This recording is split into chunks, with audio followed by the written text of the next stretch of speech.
Hello, hi. It's the KX Country Clubhouse. I'm Jerry Archer from KX 96. Our special guest joining us from, is that a background or is that a real brick wall, Mackenzie Porter? This is actually our house. This is a brick wall. Oh, nice. Well, I'm going to tell you that that's actually wood in the background that I built with my own hands during the pandemic, That if is you awesome. if you want to believe that. But you're not still in bed, are you? I am not in bed. I just finished the morning show, so we're Okay. good to go. But I got to get to a whole bunch of things. Big things are happening for you.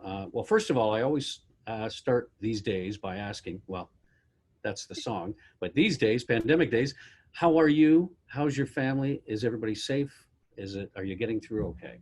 Yeah, thank you for asking. We are all safe and healthy.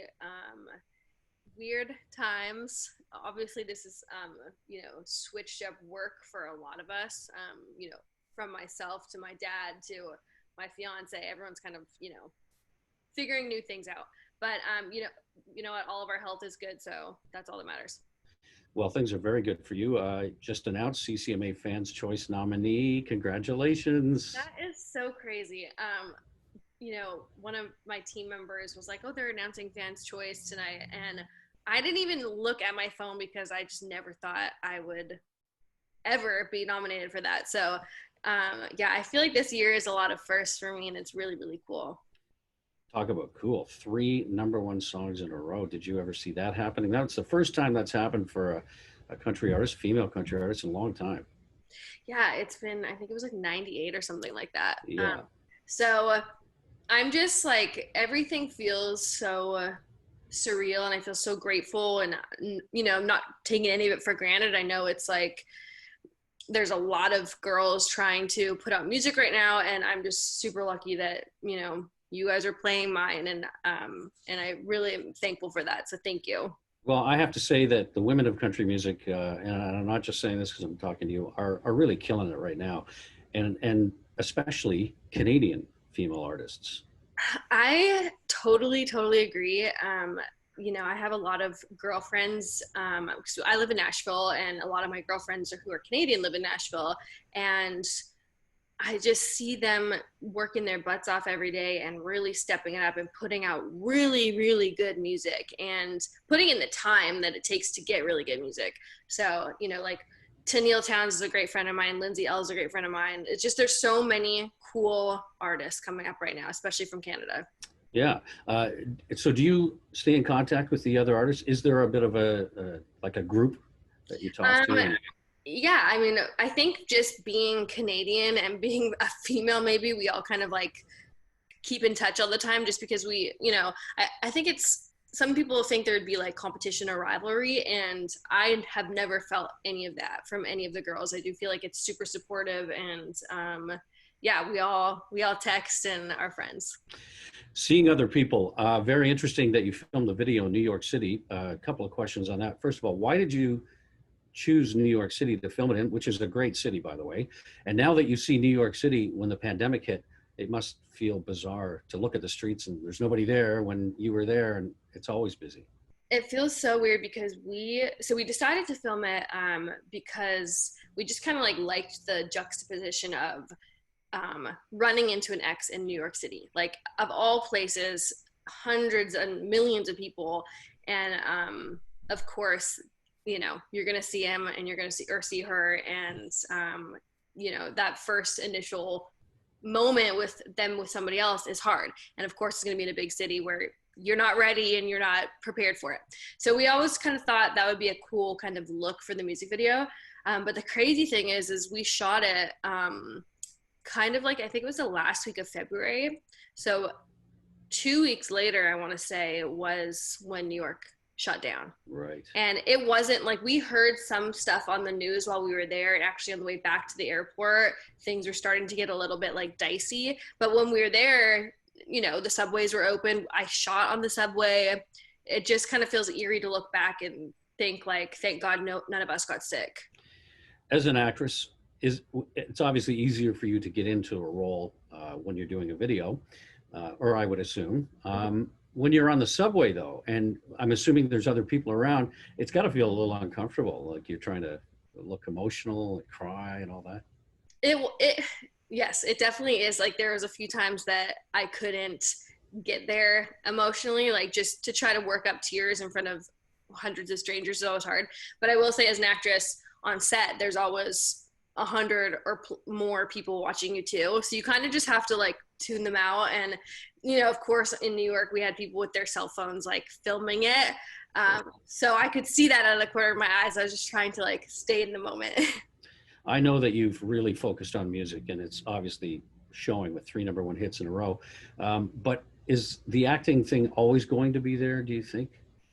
I mean, I love acting. At this point, I can't balance them just because, well, I mean, now everything stopped. But before, when I was on the road and touring, I just didn't have time. But, you know, I think maybe like in 3 years when I'm at a bigger place in music, hopefully, maybe I could take a month off and do a movie or incorporate the two of them. I don't know. What is your goal in the next 6 months? What do you see for yourself? More singles being released? More singles being released. Yeah, this has been kind of something I've been working on during quarantine, just because I had to shift what the year looked like, as we all have. So my big goal now is to finish my record. So tomorrow I'm leaving on a little writer's retreat. We're going to go try to write the last 2 songs. I am in the studio with my producer, and just try to finish that record and get that out. And no touring anytime soon, obviously. But I'm, you know, we're looking into like the drive-in concerts and stuff like that to do something like that safely.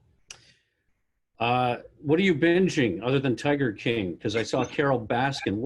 How did that happen? Oh my goodness. Honestly, I don't know exactly how it happened, but my US radio team just like sent it to me. And obviously it was like, I think it was supposed to be like a fun thing that they were trying to get, you know, the US radio to play the song. Like, we all know what happens when Carol Baskin doesn't get her way, kind of thing was the joke. Oh, very funny. But I thought it was brilliant, and I had no idea they were planning on it. They're just a bunch of really smart people and hilarious people. So that was cool, and because we did, you know, binge that show.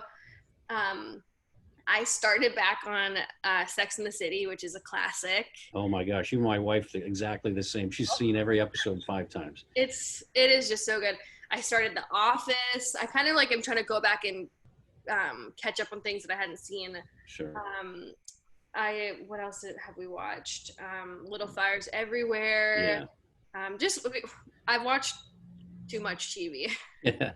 Travelers, maybe?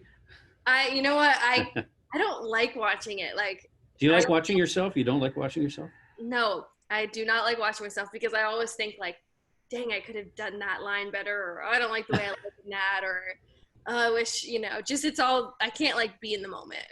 Does that give you an opportunity to have more input when you're shooting a video, or do you take direction from the director and the producer? No, I feel like it's very collaborative, and I'll come up with ideas on set, and, you know, obviously I'm very comfortable in front of a camera. But I also have a great director who I trust a lot. So we kind of work, you know, together, but mostly at the end, I guess I really trust him too. Yep. Is there a song bouncing around in your head that you're working on right now that you can't wait to get onto paper, or you've got it on paper and want to record it? I just wrote a song yesterday that I'm like so pumped about. I already sent it in to Joey, my producer, and Joey Moy. Yeah, Joey Moy. Yeah. And hopefully I'll get to cut that for this record. But I have a lot, like, I mean, I've been doing this kind of thing for writing, Zoom, which is not my favorite, but I do feel like you can still get a good song. You don't have the energy of like in the room and, you know, jamming on the guitar, but you know, better than nothing right now. So yes, I definitely have a bunch of songs that I'm like really excited about. Is there any pressure, 3 number 1 hits in a row? Does it take the pressure off, or does it put more pressure on? I mean, why not make it 4 in a row, right? Yeah. I think it probably puts the pressure on, but that's only just like my own pressure, I think. Like I always want to just like keep doing better. You know, I would be a little sad if it like, I mean, I know it'll happen at some point. Every artist puts out a song that doesn't do as well as the one before or something. But yeah, I put a lot of pressure on myself. Yeah. Do you have a comfort food during these pandemic times? Mine is food. Yeah. The COVID-15 has happened for me, but what about for you? You look fantastic, and if I can say that. And how are you managing all of this? Well, I think I've like, at the very beginning, and I'm kind of still in, but at the very beginning, it was like banana bread and margaritas and wine and, just like, oh, I have time off. I can just chill. Um, but then I tried to start like eating a little bit cleaner. But I mean, we love ice cream. We love pasta. Mm, I love popcorn. wow. I mean, I love food like you. And Absolutely. yeah, I need to like, I'm going to go on a run later today. I need to get it back in shape. And I guess we should wrap it up with your obviously your wedding had to be put on hold. Mm-hmm. Bit of a disappointment, obviously, but when is it happening? Is there a plan next year? So we did book a date for next summer, and who hopefully things will be good by then. I mean, who knows? We have so much family here in the U.S. Like Jake's whole side is in South Carolina, so we just want to wait for a time that it's safe for everybody to come. So hopefully next summer. But we've talked about like us just doing something in the meantime, just for us, and then we'll throw the party next year maybe. So I don't know. It's so much planning. I mean, I'm sure like to plan a wedding is Absolutely. a lot, and so to have to start that all over again, it's like it's daunting. So we've just kind of stalled for now. Well, I can relate because my daughter is at the age she's been with her boyfriend, and the rumors are going around that there's an engagement coming, Aww. and the rule is you have to come to dad first. He's going to have to come to me and ask old fashioned, like for her hand in marriage. Well, now that she's like saying, well, I don't want it to happen during the pandemic, and so that's on hold too. So I'm a little disappointed as well. So we're all in the same boat, really, when you think about it. What's funny is, so Jake, I actually never have told this, but Jake called my dad, and my dad is like a rancher. Like he works outside with cattle and bison every single day, like tough guy. And my dad called him, or sorry, Jake called my dad, and they were talking for a bit, like they're pretty tight. And then Jake's like, well, hey, Rick, I need to ask you. And he asked him, and my dad just like went quiet, but only because he like started choking up and he couldn't answer. So Jake asked him and it was dead silence, and Jake's like, hello? Like, Oh my is God. that okay? And my dad was able to like squeak out a yes, of course. And it was Awesome. just really, really sweet. Well, congratulations when it does happen, and congratulations on all your success, which has already happened, and good luck on the Fans Choice Award, and on everything. Keep doing what you're doing. We love what you're doing, and we will continue to play your songs. Thank you, Mackenzie Porter. Thank you so much for having me.